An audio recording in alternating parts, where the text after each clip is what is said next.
আসসালামু আলাইকুম। আমরা এমনই এক হতভাগা জাতি, আমাদের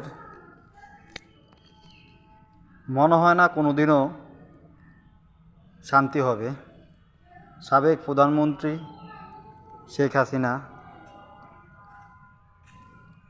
বলতেছে যে তার ক্ষমতাচ্যুত হওয়ার কারণ নাকি যুক্তরাষ্ট্রকে সেন্ট মার্টিন দ্বীপ আর বঙ্গোপসাগর ছেড়ে দিলেই নাকি যুক্তরাষ্ট্র তাকে ক্ষমতায় বসিয়ে রাখত।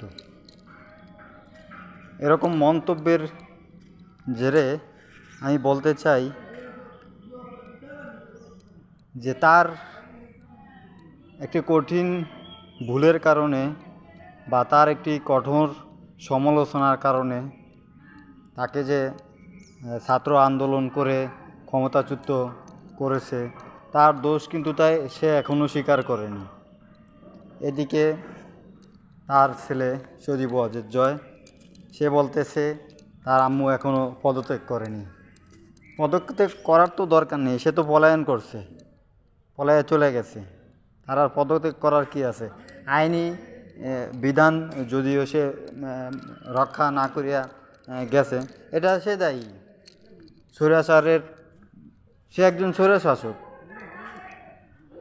তার থেকে আর কি আশা করা যায়? কিন্তু আজকে আবার দেখলাম একটা নিউজে যে উনি নিজেই বলছে পদত্যাগ করছে।